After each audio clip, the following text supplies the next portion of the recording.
आप कहाँ से आए? दिल्ली से आए हैं हम। आपको क्या प्रॉब्लम है? लैब पोर्शन डैमेज हुआ पैरालाइज की वजह से। ब्रेन हेमरेज हुआ था, ब्रेन हेमरेज होने के 1 साल पहले। इसकी वजह से लैब पोर्शन डैमेज हो गया, पैरालाइज हो गया। ट्रीटमेंट है लेकिन अभी स्टिफनेस, अकड़न, चलने में दिक्कत और सारा ये पूरा आधा शरीर कसा रहता है। इसी के इलाज के लिए आए हैं। कहाँ कहाँ इलाज हुआ? कहाँ इलाज हुआ था? हमारा दिल्ली में इलाज हुआ हॉस्पिटल में, CSRI पुष्पावती सिंघानिया हॉस्पिटल है साकेत में, वहाँ ट्रीटमेंट करवाया। वहीं से ट्रीटमेंट चल रहा है 1 साल से। तो हमें CT स्कैन, MRI वगैरह करके ब्रेन हेमरेज बताया कि नस फटने की वजह से लैब पोर्शन डैमेज हो गया। तो साल भर से इलाज चल रहा है, दवाइयाँ चल रही हैं। जो दवाई बताते हैं वो ले रहे हैं, ये चल रही कंटिन्यूस रेगुलरली। एक्सरसाइज भी चल रही है और दवाइयाँ भी चल रही हैं। कितना फायदा हुआ? फायदा तो ऐसा है कि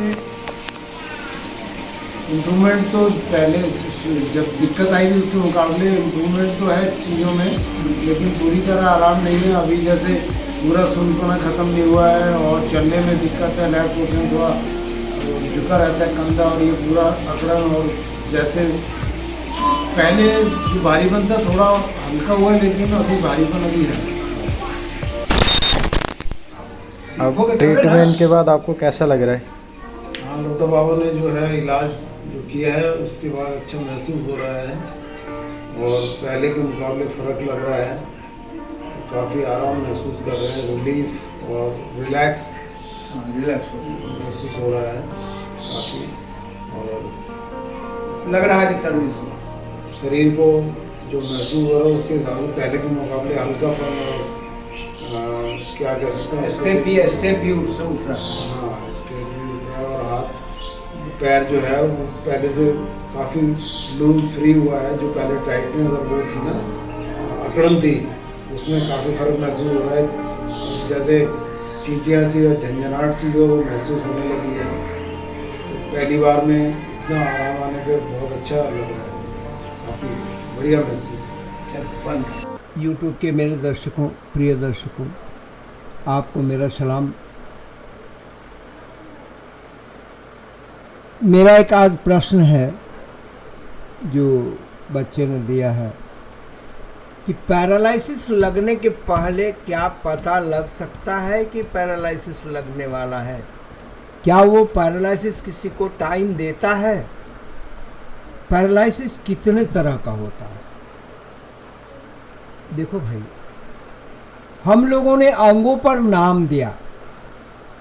मेरे पास आधार अंग है और अंगों पर नाम दिया। अर्धांगवात, एकांगवात, मुख का बात, हस्तवात, writing paralysis. There are so many names लोगों ने दिया। जो देखा उस अंग का नाम दिया और पैरालिसिस शब्द जोड़ दिया और वो सारे बहुत सारे डिक्शनरी बन गए। मुझे बताते हुए ये हर्ष हो रहा है कि मैंने अपने जीवन में जो मेहनत किया और सख्त प्रयास किया, साधना की, उसके बल पर मैंने जाना कि पैरालिसिस लगने के 1 साल पहले पता चल सकता है कि आपको पैरालिसिस लगने वाला है। कोई भी काम एक बैक नहीं होता, ये बात आप जान लीजिए। ये मैं अपने अनुभव की बात करता हूँ, मैं बुकों की अनुभव की बात नहीं करता, मैं जियोलॉजिकल सर्वे की बात नहीं करता। मैं अपने जीवन में जिंदे लोगों को देखा, जिंदे लोगों पर अभ्यास किया और जिंदे लोगों को ही समझा। तो पैरालिसिस कैसे पता चलेगा कि पहले 1 साल पहले पता चल जाएगा? देखो भाई, ये शरीर की क्षमता निर्धारित की गई है। उस क्षमता के बियॉन्ड जॉब करोगे तो इस शरीर में एरर आ जाएगा। अभ्यास करके करोगे तो एक अलग बात होगा, अभ्यास के बिना करोगे तो एक अलग बात होगी। अभ्यास करने से टॉलरेशन क्षमता बढ़ जाती है और अभ्यास न करने से जनरल क्षमता होती है जो प्राकृतिक ढंग से दी गई है बॉडी में। तो आप सर पे बोझ लेके चलते हो, सर कोई स्टील की तो बनी हुई नहीं है, ये 4 हड्डियों का जोड़ है ऊपर में। प्रेशर हुआ उस बोझ का और गला आपका दब गया, अब बोल रहा है कि बोझ लेके नहीं चलेंगे, स्प्रिंग बैठी जा रही है, वर्टिब्रा पूरी बैठी जा रही है, आप जबरदस्ती उस बोझ को लेकर ढाल में उतर गए, तो ढाल में और ज्यादा फोर्स हो गया। अब उसको आप बराबर करने लगे तो पता चला पीछे की तरफ बोझ हो गया। अब वो बोझ अलग अलग हैमरिंग करने लगा। आपके गले के पास का न्यूरो वर्टिब्रा का 7 हड्डी में से कोई हड्डी स्लिप कर गया, तभी आपको पैरालिसिस लग जाएगा, एक पक्का बात मान लो, क्योंकि सप्लाई रुक जाएगी और अवरुद्ध हो जाएगी या तो सप्लाई बढ़ जाएगी, 2 ही बात होगा। तो हमारे समझ से सप्लाई अवरुद्ध नहीं होगी, सप्लाई बढ़ जाएगी। कारण ये सुनिए, उस बोझ का प्रतिकार करने के लिए सर ने प्रयास किया और उसमें नीचे का प्रेशर ऊपर की तरफ गया और वो फिर रिटर्न नहीं हो पाया। तो जब आप उसको फेंक दिए तो आपका भार क्षमता रिलीज हो गया, रिलीज होने से वो पतला हो गया, पतला हो गया तो रिलीज नहीं हो पाया और ऊपर में जाकर के क्लॉट जम गया या न्यूरो में क्लॉट आ गया। क्योंकि बहुत देर तक ब्लड को रुकना नहीं है, सतत बहना है, तो बहने की जगह पे वो रुक गया, तो रुक गया तो उसका टाइमिंग खत्म हो गया, वो क्लॉट हो गया। तो वो तो वेन में क्लॉट हो गया ना, जो ब्रेन के वेन थे उसमें क्लॉट हुआ और वो जमाव जो है वो ब्लड के चाल को अवरुद्ध कर दिया, इसलिए लकवा हुआ। अब ये बात कि आपको पता कैसे चलेगा, ये तो मैंने कारण बता दिया। तो कारण कोई चीज का सॉल्यूशन नहीं है बाबू, हाँ सावधानी जरूर है। अब बोझ आप इतना ही लीजिए और जब आपको असह्य लगे फेंक दीजिए। आपका शरीर उतना सामान खरीद देगा भाई, लेकिन आप शरीर को बर्बाद कर लेंगे तो सारे सामान को बेचकर भी आप शरीर को हासिल नहीं कर सकते, क्योंकि शरीर एक डिवाइन थिंग है, इसमें लाइफ है। लाइफ माने हवा, एयर।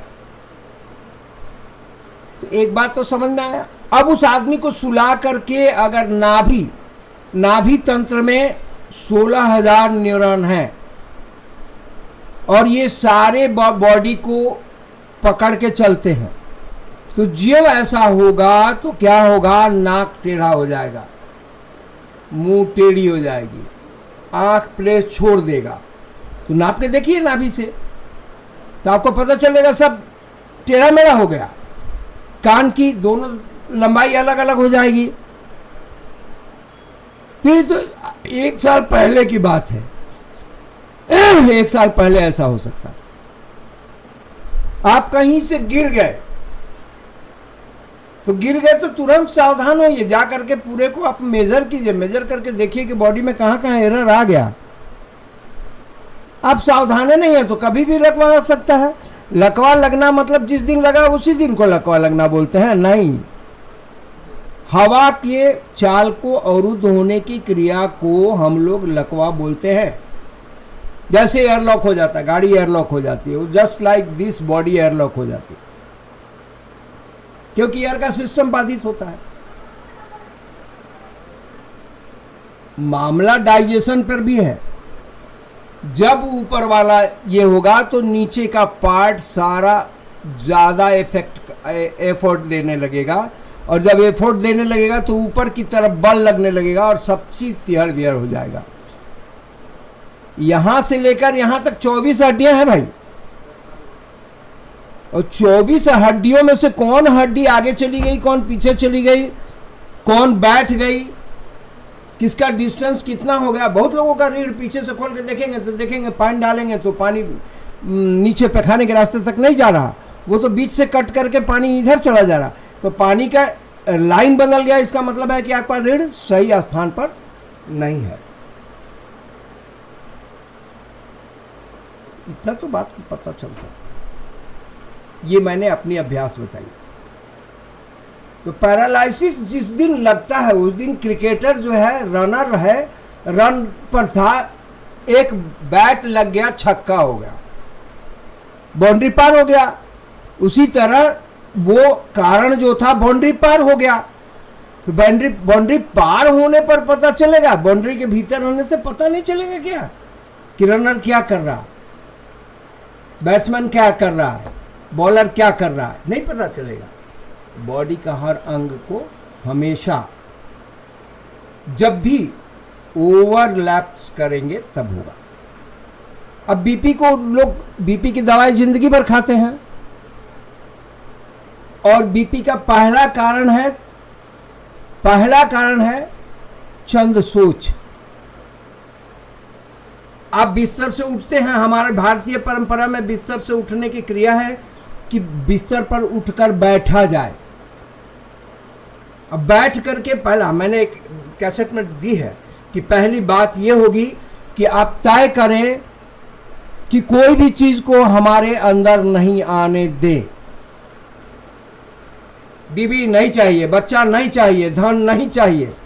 जब नहीं चाहिए मन में अपना डाल लेंगे तो सब चीज हट जाएगा और खाली आप बच जाएंगे, और उसमें कोई चिंतन नहीं रहेगा। जब चिंतन नहीं होगा तो बॉडी फ्री हो जाएगा। अब आप हर काम को करेंगे तो सक्षम, सफल दोनों होगा, रिजल्ट भी मिलेगा, काम करने की क्षमता भी बढ़ जाएगी। लेकिन आपका तो नियम है कि आप बिस्तर पर जगते ही हैं ये लेकर के कि अरे दूध दूहने का टाइम हो गया, स्कूल जाने का टाइम हो गया, फलाना हो गया, फलाने ने चाय नहीं बनाया, फलाना बच्चा ऐसा कर लिया, फलाने का स्कूल का टाइम हो गया। आप 100 चिंतनों को लेकर के उठते हैं। नीचे उतरे आप एकदम हड़बड़ है, कहाँ गिर जाएंगे, कहाँ पड़ जाएंगे, कुछ पता नहीं। तो वो तो सुदामा कृष्ण वाली हाल हुई, सुदामा कृष्ण वाली हाल हुई, दोनों तरफ चिंतन था। ऐसा नहीं करो भाई। आप साधारण जनरल मानव की तरह जियो। एक सिंपल सा उदाहरण देते हैं। एक 10 बाई 10 का कमरा है, उस कमरे में आपने एक ठो पलंग लगा दिया 6 बाई 6 का, उसके बाद 4 बाई 4 का एक ठो टेबल लगा दिया, एक कुर्सी लगा दिया, एक टूल रख दिया, एक ड्रेसिंग टेबल रख दिया। आप कहाँ रहोगे इसके बारे में सोचो तो। लाइन कट जाए, आप घर में घुसे तो चोट लगना ही लगना है, क्योंकि आपसे ज़्यादा आपका सामान है। उसी तरह बदन में भी आपके ब्रेन के क्षमता से भी ज़्यादा आपने लोड डाल दी है। बहुत सारे सामान रख लिए हैं, और सामान रख लिए हैं तो आपको गिरेंगे ही गिरेंगे, चोट लगेगी ही लगेगी, आपकी डैमेज होगी ही होगी। इसमें कोई नई बात तो है नहीं, ये तो पुरानी बात है।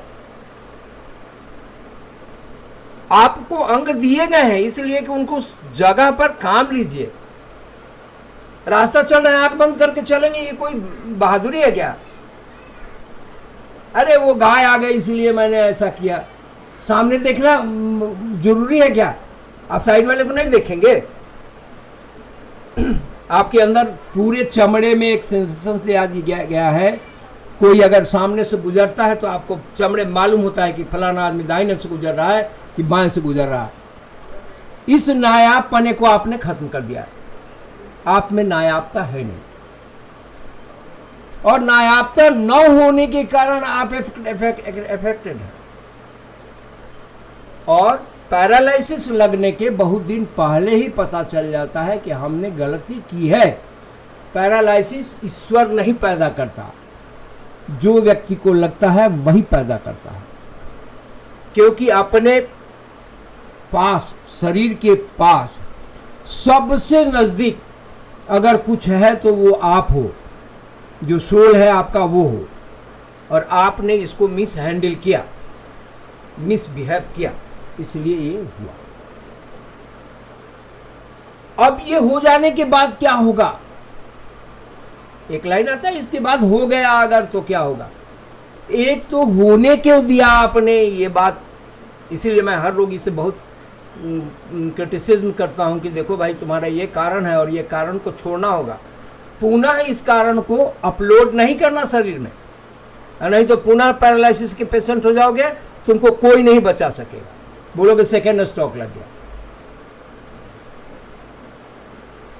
तो इसलिए मेरा कहना है कि आप कम से कम अपने मैनुअल के बारे में जानिए। एक तो बॉडी का ड्राइंग जानिए, मैनुअल जानिए। दो चीज अगर आप जानेंगे तो बुरा नहीं होगा। आप पखाना गए, पखाना करके उठ के चल दिए, हाथ जब पखाना धोने के लिए हाथ लगाया, आपके हाथ में लग गया, मतलब आपने गलत चीज ग्रहण किया था। ये पक्का मान लीजिए उसी समय। तो इसके लिए आपको फुर्सत ही नहीं है, टाइम ही नहीं है। जितने गाय हैं, जितने बैल हैं, जितने घोड़े हैं, जितने हाथी हैं, जितने जीव जंतु हैं, किसी के गांड में पैखाना लगा रहता है क्या? नहीं लगा रहता है। इसलिए वो आहार गलत नहीं लेता। आहार गलत लोगे तो उसका डाइजेशन भी गलत होगा। मनुष्य की मृत्यु केवल चिपकने से होती है। तो अंदर खाना चिपकता जाता है और चिपकने के बाद पूरा डाइजेशन का सिस्टम खराब हो जाता है और उसके बाद बुढ़ापा आ जाता है। अगर वो हमारे ऋषि प्रणाली में बताया गया है कि अगर पेट को सही रखा तो आपकी आयु 120 साल होगी। एक आदमी 60 साल में मर गया, इसका मतलब क्या हुआ? 60 साल उसने गलती कर लिया और उस गलती का पेनाल्टी 60 साल खत्म हो गया। अगर वो अपने को देख करके संभाल करके चले एज पर मैनुअल, तो वह हर आदमी 120 साल जी सकता है। और मौत भी आती है तो उसके कारण आप ही हैं, एक्सीडेंटल छोड़ करके। एक्सीडेंटल में दूसरे लोग होते हैं। पीछे वाला गाड़ी चलाने नहीं जानता, आप आगे वाला बहुत बढ़िया चलाने जानते हो, पीछे वाला आकर ठोक दिया। आप मोड़ पर निकले, वो बैक गली से निकल के ठोक दिया। तो आपका ड्राइविंग का क्या हुआ? आप बहुत बढ़िया गाड़ी चलाने जान गए। इसी तरह प्रकृति और आप दोनों हैं इस दुनिया में। यूनिवर्स और यूनिवर्सल दोनों हैं। तो सिस्टम को अप टू डेट करके चलिए, कभी बीमार नहीं पड़ेगा। और बदन गर्म होती है, किसी काम को ज्यादा कर देती है तो गर्म होती है, और गर्म होने के बाद इसमें फैलाव होता है, सिकुड़ाव नहीं होता। इससे ज़्यादा बोलेंगे तो बहुत दिन बोलते रह जाएंगे। आपको इतना बात समझा दिया कि पैरालिसिस के पहले आदमी को पता लग सकता है। ये मेरे एक दिल्ली के पेशेंट हैं, ये पहला दफ़ा है जो आए हैं। और दूसरी मैंने एक खोज की और जो बात बताई और जो लोगों के सामने आया कि अगर पैरालिसिस का रोगी 4 साल बच गया है और उसका अंग सही काम नहीं कर रहा है तो मेरे पास आता है, ठीक हो जाता है। 10 साल खराब है, 10 साल से खराब है, वो आता है तो बन जाता है। और सारे लोग अपना रिपोर्ट दिए। तो इस सिस्टम को मैंने बहुत सूक्ष्म रूप में समझा। और मैं हर आदमी को बोलता हूं कि मिट्टी लगा करके सुखा करके नहाना, ये मेरी एक लाइन है। इसलिए कि दुनिया में मिट्टी से ठंडा और कुछ नहीं होता, अब मिट्टी से गर्म भी कुछ नहीं होता। मिट्टी का 3 काम है, किसी चीज़ को तोड़ देना, किसी चीज़ को सोख लेना और किसी चीज़ को खा जाना। तो जब दुनिया के सब जीवों को खा गई, दुनिया के इतने काल में लोग रहे, सबको वो मट्टी मेट कर दी, तो तुम्हारा दुख कितना बड़ा है भाई। 100 ग्राम दुख लेकर के तुम चिल्लाते फिर रहे हो दूसरे के पास। अरे मिट्टी तो लगाने सीख, जब अपने माँ की गोद में सोने से सीख पहले। तुम्हारी माँ खुद ही समझ लेगी कि तुमको किस चीज की आवश्यकता है। तो मिट्टी लगाओ, छाया में बैठ करके सुखाओ और सुखा के नहा लो। ये मैंने कहा।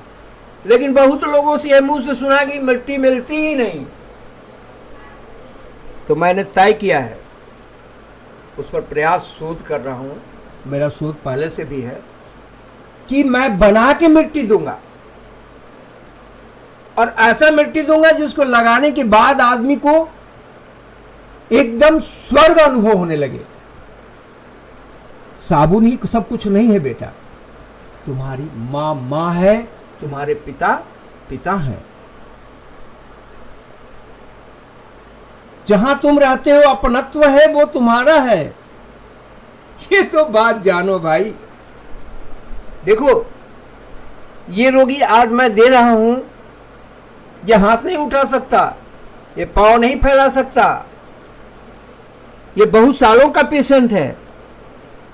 ये अपने को असंभव मान लिया था, मान लिया कि हमारी पराजय हो गई, अब हमारी अंत की जरूरत है।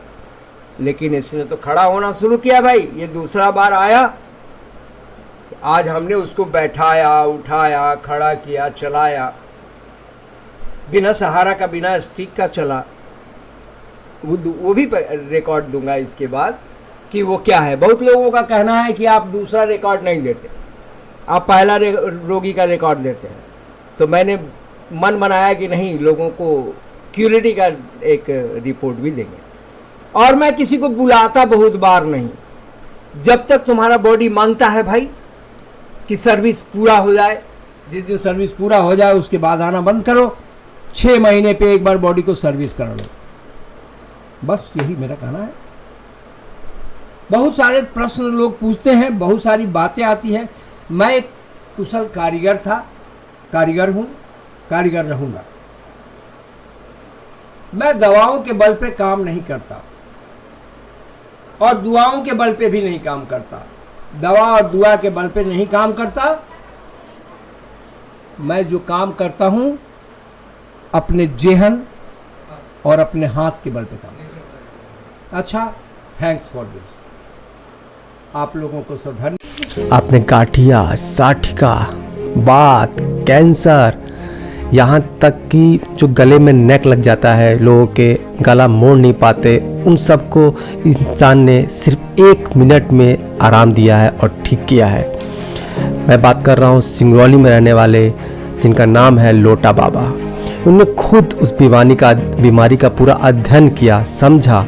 जहाँ पर लाखों करोड़ की दवाइयाँ हैं, वहाँ छोटे से जड़ी बूटियों को पानी में मिलाकर लोटे का प्रयोग करके इन्होंने उस बीमारी से लोगों को मुक्ति दी। आज बहुत से लोग हैं जो इस इलाज से आराम पाते हैं, नहीं तो इतनी महंगी दवाइयाँ और डॉक्टरों के फीस से बेचारे उलझे रह जाते हैं।